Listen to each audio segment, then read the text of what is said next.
There we go. Bit of acoustic goodness there with George Ezra from 2014 with Blame It On Me. So I'm here with Victoria Bass. Say hello, Victoria. Hello. Hello. How are you? Yeah, I'm good. I'm still a bit tired. Still a bit tired. You had a big New Year's, didn't you? You were performing. Singing. Singing. Yeah. Whereabouts were you singing? The Britannia. The Britannia. I don't really know what to call it. Hythe or Folkestone. It's kind of in between, isn't it? Yeah, it's just down a hill. It's just in purgatory. Who knows? Who knows where it is? Good. Only Google on Google Maps. Yeah. So we're going to be playing some of your. So you're a local musician, aren't you? And you're studying at the minute. You're studying contemporary music in Guildford. Guildford.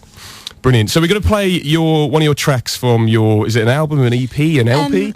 Well, it's kind of just a song, really.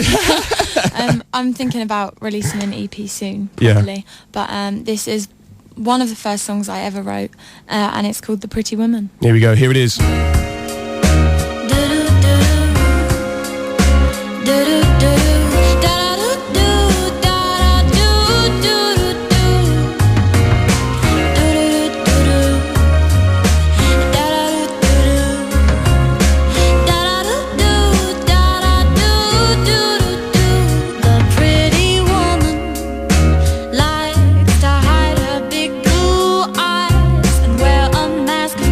Disguise her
There we go, perfect timing there. Pretty Woman, what a fantastic song. Thank you.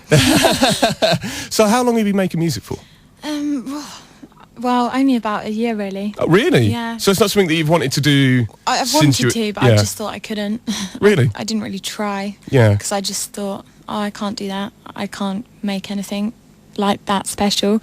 And I was part of a competition called Teen Star, and I won it. And hey, fantastic! In 2014. Yeah. And I got an opportunity to go to a studio in Southampton. They kind of taught me a bit about songwriting, and just I learned that you didn't have to sit down and write a song. I kind of sit down and write pages of nonsense and then choose the good bits and turn it into a song. Yeah, I mean, there's that link between poetry and music, isn't there, really? Yeah. Yeah. So that particular song there, Pretty Woman, it's had over 4,000 views on YouTube, hasn't it? It's quite good, actually. Yeah, it's pretty incredible. quite impressed. Yeah.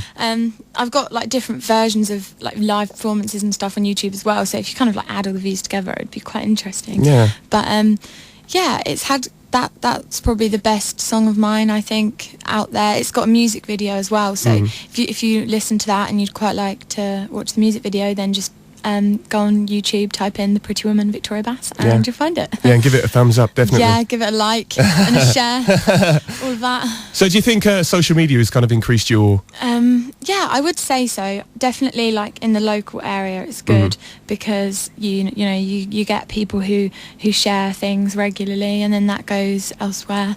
But I do think, like, still importantly, live performances are the best way to get heard. Yeah, definitely. Yeah, I think nowadays with music you can get stuff that's kind of disposable, it kind of throws away, you know, and you see people performing on stage, but they're kind of mimicking things like that. But it's nice, isn't it, to get someone performing live? And it just doesn't get old. Like I like listening to new artists live because you see them as an actual person instead of just a piece of music that you hear. You kind of get to know their personality a bit more. I've just had a little tap on the shoulder from the Sports Ferret. Yeah, I just want to say good morning, Victoria. Thanks for coming in at such short notice.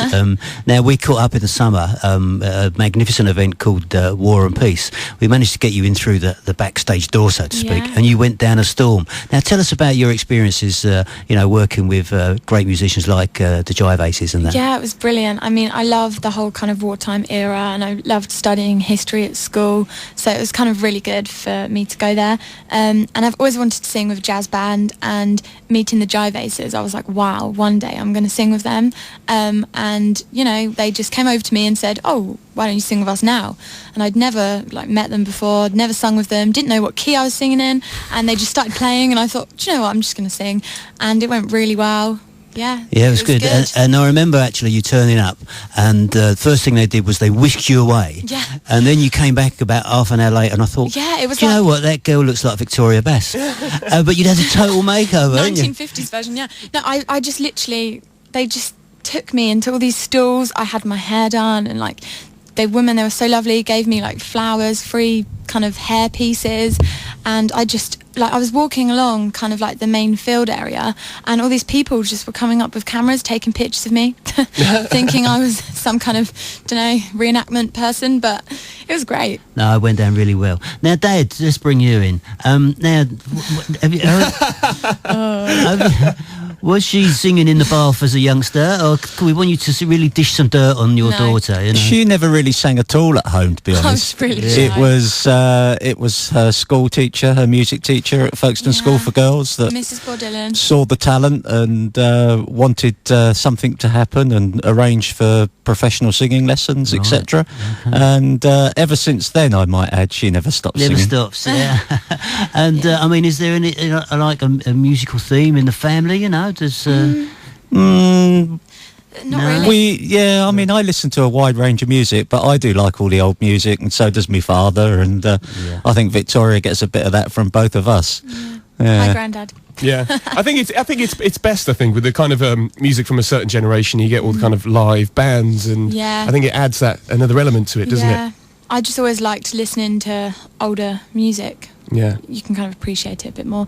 But then I also like listening to modern music and hearing the similarities and what they've taken. And if you listen to one artist, you can kind of hear who their influences were. That's what I like to do. Yeah. So who was your influence for that particular song? That particular song, I wasn't really influenced. I kind of, I love Lana Del Rey, and I was listening to all of her I love her lyrics, so I think I was influenced lyrically, like, by her. She kind of writes stories that aren't necessarily about herself, but she makes a character, and that's what I kind of wanted to do. And then I kind of just came up with the melody, and I was working with someone called Stuart Mannell, and he was really good, and just listening to what I wanted to do, I just said something and he could just create it in music for me, which was great. Now I'm starting to be able to do that myself, but at the time it was really good to have someone who could help like that. Brilliant. Well, I'm glad you've been able to come into the studio and talk about new music as well. We're going to listen to some more music by yourself. So what's this song coming up now? Well, basically my favourite band ever, they're called Postmodern Jukebox, and they're American. I'm going to see them in March, so excited. And they make modern songs like with a vintage jazzy twist, and I sung this song, recorded it, another video on YouTube, for a competition to sing with them. Unfortunately I didn't win, but it made me really love them even more, and it made me want to kind of do this myself. So this is a cover of All About That Bass, but with a bit of a twist. Ooh, let's listen to it now. Because you know I'm all about that bass, no trouble. I'm all about that bass, no trouble. I'm all about that bass, no trouble. I'm all about that bass. Yeah, it's pretty clear I ain't no size 2, but I can shake it like I'm supposed to do. I got that boom boom that all the boys chase, and all the right junk in all the right places. I see them magazines working that Photoshop. You know that stuff ain't real. Come on now, make it stop.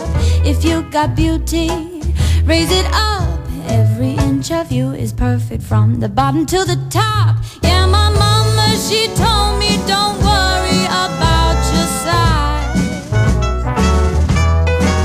She says boys like a little more booty to hold at night. No, I won't be no stick figure silicone Barbie doll. So if that's what you're into, then go ahead and move along. Because you know I'm all about that bass, no treble. I'm all about that bass, no treble. I'm all about that bass, no treble. I'm all about that bass. I'm bringing booty back. Go ahead and tell your skinny ladies that I'm just playing, you know you think you're fat. Every inch of you is perfect from the bottom to the top. Yeah, my mama, she told me don't worry about your size. She says boys like a little more booty to hold at night. Oh no, I won't be no stick figure silicone Barbie doll. So if that's what you're into, then go ahead and move along. Because you know I'm all about that bass. Da da doo doo doo da da doo doo doo da da doo doo doo da da doo doo doo. Every inch of you is perfect from the bottom to the top. Yeah, my mama, she told me don't worry about your size. She says boys like a little more booty to hold at night. Oh no, I won't be no stick figure silicone Barbie doll. So if that's what you're into, then go ahead and move along. Because you know I'm all about that bass, no treble. I'm all about that bass, no treble. I'm all about that bass, no treble. I'm all about that bass,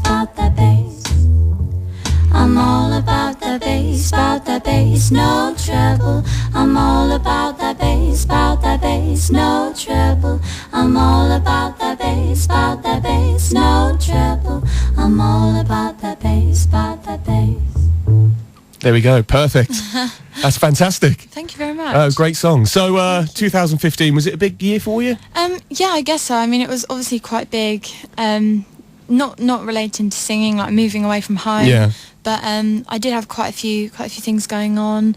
I have kind of like the start of a competition towards the end of 2015 called Open Mic UK, and the final of that is actually on the 23rd of January. So that's getting close, and I'm going to be performing one of my original songs at the Birmingham NEC. That's incredible. To quite a few people. Yeah. How many people can it'll be like the O2, wouldn't it? It'll be like 60. It's not like the main arena, but it's still a massive room. It's not even a room, it's huge. But yeah, that's where I did Teen Star. That's where I won Teen Star. So I'm hoping, previous luck can help me. But I kind of just do it for experience and fun, really. You meet loads of really cool musicians there, so yeah, it'll be good. Yeah, it's all about making those contacts, isn't it? Those important contacts. Definitely. So how can people hear about more of your songs? I think the best thing is Facebook. I've got a page that you can like. If you just type in Victoria Bass, you'll find it.